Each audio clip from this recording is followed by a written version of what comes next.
It was William Faulkner who said the past is not dead, it's not even past.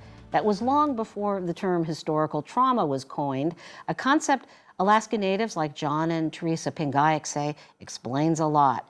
They're from Chevak, a Chupik-speaking community on the western Alaska tundra, about 15 miles east of the Bering Sea.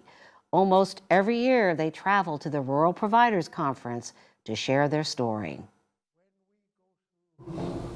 Trauma, when we go through hardship, when we go through tears that cannot cease.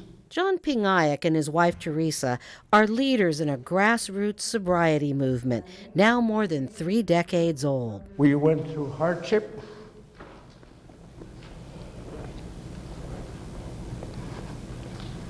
We're still going through it now, today. But we're stronger than ever before.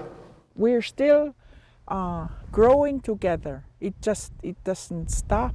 There are so many more things to this life than just this moment. There's so much more. For Teresa, every moment holds past, present, and future. I did not grow up with alcohol in my family. My mom and dad were alcohol-free. When Teresa fell in love with John, she never dreamed alcohol would be a problem in their family. When I married John, there was alcohol, and I was 22 years old, and I was afraid of it. But Teresa eventually helped John find sobriety. You do without alcohol, and you'll never wonder again where that day went. What did I do?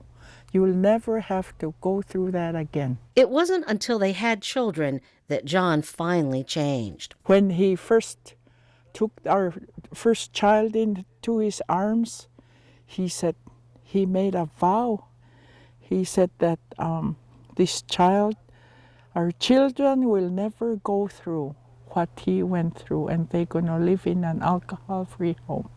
And he kept his vow. John and Teresa are also devout Christians, their faith a pillar of their family life.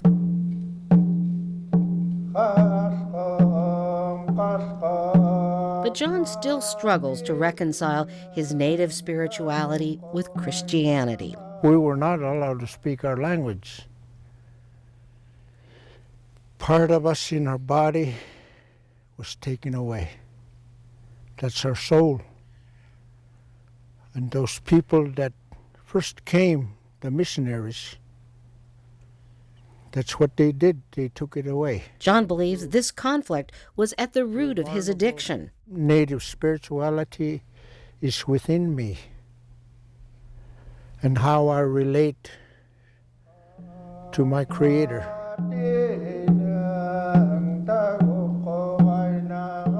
Early missionaries banned native dancing, a practice they associated with dark spirits.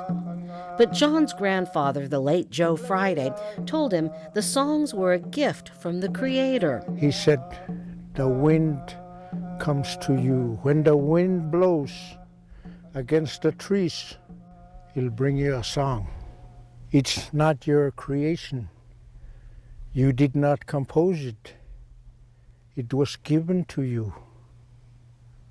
So when I sing it, it's already spiritual. The Creator gave it to you, and you gave it to the people. But 5 years ago, John felt pressure from members of his own Christian community, which included Alaska Natives, to put down his drum. Religion did something to our belief that dancing was not good. Even some of our own brothers and sisters said, you have to completely get out of that. That's not good. When John and Teresa went to the lower 48 to study for the ministry, one of their teachers put their minds at ease. And she said to John, went up to him and said, where is your drum? And she said, what your grandfather taught you is good. And so he went back to his drumming and his singing. It's never easy to walk in two worlds, even at home in Chevak. John built this sod house in the middle of a baseball field that no one used. He used it to teach kids about their culture. But shortly after this footage was taken, the house was torn down after some community and school district leaders decided it was a hazard. The artifacts inside were taken to the dump. My family cried. It was a heartbreaking experience for all of us. I was in the dumps for quite a while, for a long time. Nobody knows about it, only God. Are you going to build another one? I am. It's not going to be in the middle of ball field. You know, they destroyed that kayak, but you know they will never destroy all that in you. The loss of the sod house taught John a powerful lesson drawn from both his native heritage and Christianity. I have to forgive in order to proceed. Proceed.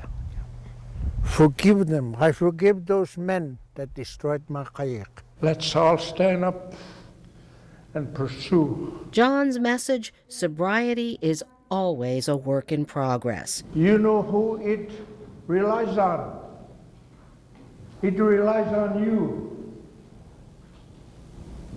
That's what you call resilience. Where one must sometimes look backwards to move forward. Our people are going to be strong, they're going to be healthy, our children are going to succeed. Well, between them, John and Teresa Pingayak have 9 kids. Yes, 9 kids, all of them girls. And in case they look familiar to them or to you, you may have seen them in The Big Miracle, the movie starring Drew Barrymore about the whale rescue that was in what was then called Barrow.